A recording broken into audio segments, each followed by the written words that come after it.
Árið 1221.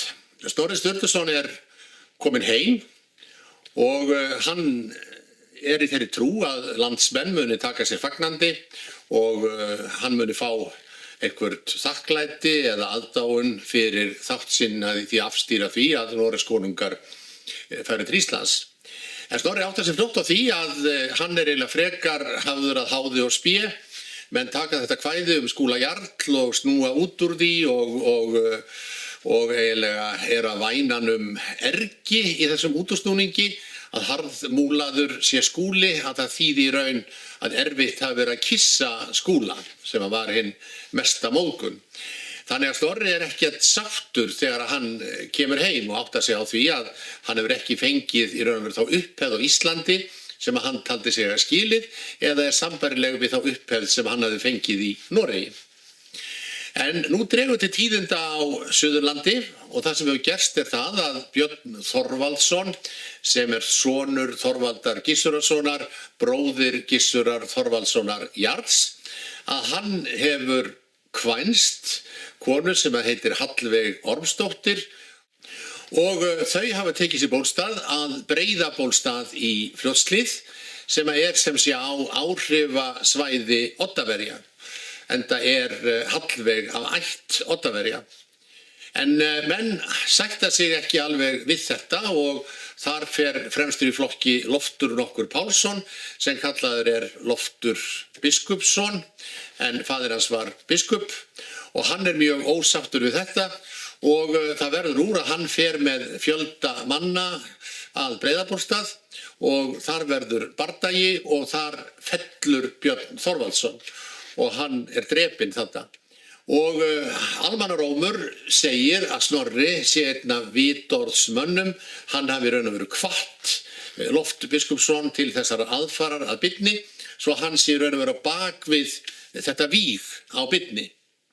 Nú, eftirmálin verða í raun og veru mjög slæm fyrir Oddaverja vegna þess að þeir hafi ekki roð í Þorvald sem að kemur á eftir þeim til að hefna sonar síns og þeir fara allir undan á flótta. Loftur flýr til Vestmannaeyja og Sæmundur Jónsson, föðurbróðir hans, sem að hann hafði haldið að myndi veita sér fulltingi, að hann flýr upp til heiða. Og menn hafa þetta mjög í flimtingum og segja að Loftur sé út í eyjum og sé þar að breiðja lundabein en Sæmundur sé upp á heiðum. Og þannig að þarna kannski fyrstu merkin þetta svona undanhald Oddaverja í sögunni. En þarna komið málum og það verða þarna sættir eftir þetta víg. Þorvaldur sér til þess. En það sem að gerist næst mjög einkennileg fletta og það flettan eiginlega felst í því að Snorri Sturluson að hann tekur sér til fylgilags og helmingaskipta Hallveigu þessa Ormsdóttur og í sömu samningaviðræðum að þá eiginlega samið það að Gissur Þorvaldsson hann muni sem sé kvænast Ingibjörgu dóttur Snorra. Þannig að þetta svona samningar sem mjög í tísku á þessum tíma, menn að semja hjónabönd barna sinna og Snorri í þessu tilfelli að semja það að hann sem sé taki sér til fylgilags og helmingaskipta þessa tengda dóttur Þorvaldar og Þorvaldur og þeir á sama tíma að í raun og veru að möndla hjónaband þessara barna sinna.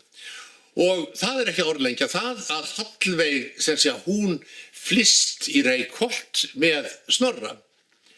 Nú, þetta var talsvert umtalað greinilega vegna þess að menn velta því fyrir sér hvernig stendur á því að þessi Hallveig sem þá var ein ríkasta kona landsins því að hún var einn af enga erfingi mjög ríks manns og að hún sem sé náttúrulega álitin mjög góður kvenkostur, þessi unga ekkja, en hún sem sé velur að binda trúss sitt við mann sem einn af vitorðsmönnunum þegar eiginmaðurinn drepinn.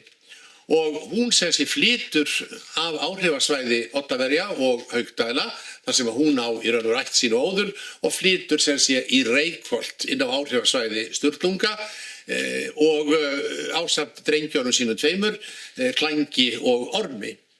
Nú, Sturla sagnarittari, hann eiginlega svona gerir dálítið lítið úr Snorra í þessu samhengi öllu saman og gefur það í skyn að hann hefði frekar viljað annan kvenkost.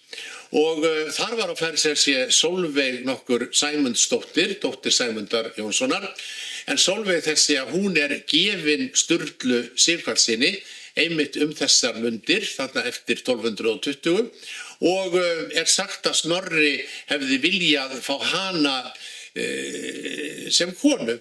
En í staðinn fyrir það þá það Sturla sem að giftist henni og Snorri fer í þetta helmingahlutafélag við Hallveigu sem að flytur síðan með honum í Reykholt.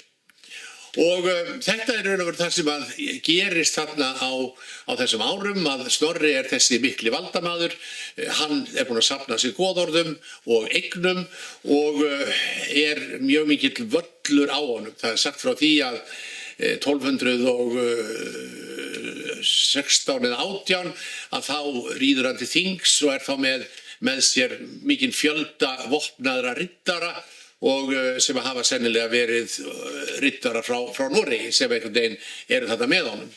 Og sem sé veldi Snorra mjög mikið á þessum árum.